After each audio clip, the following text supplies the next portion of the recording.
સમાચારોમાં આગળ વધીએ તો પાટણમાં નકલી ચલણી નોટ બનાવતા રેકેટનો પર્દાફાશ થયો છે। એલસીબીએ સિદ્ધપુરમાં દરોડા પાડીને એક શખ્સની ધરપકડ કરી છે।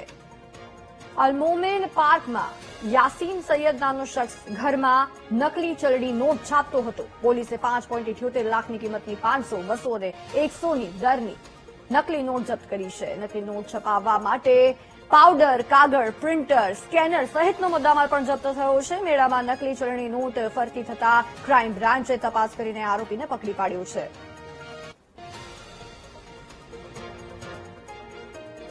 સંવાદદાતા ભરત આપણી સાથે ફોન લાઈન પર જોડાયા છે। ભરત, ફરી એકવાર નકલી ચલણી નોટોનો રેકેટનો પર્દાફાશ થયો છે। કેવી રીતે પોલીસને બાતમી મળી હતી ને કેવી કાર્યવાહી હાલ થઈ રહી છે?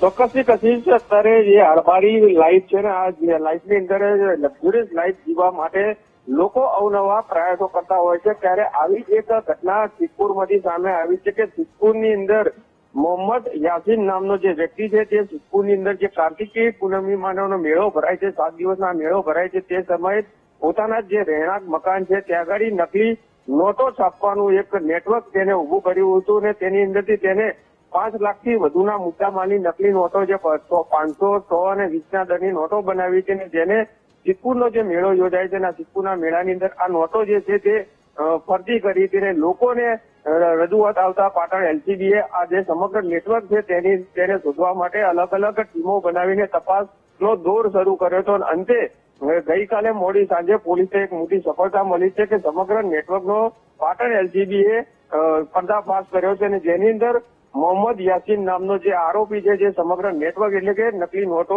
છાપવાનું કામ કરતો હતો, તેને ઝડપી તેની પાસેથી નકલી નોટો છાપવાનું જે પ્રિન્ટર છે, કલર સહિતના જે મુદ્દા માલ આવે છે તેની સાથે તેની ધરપકડ કરીને વધુ તપાસ હાથ કરી છે અને સાથે જે મોહસિન નામનો યાસીન નામનો જે વ્યક્તિ છે તેની પાસે અન્ય એક નાગરિક હતો, તેને પણ પોલીસે પકડવાના ચક્રો ગતિમાન કર્યા છે। આભાર ભારત, સમગ્ર વિગતો બદલ।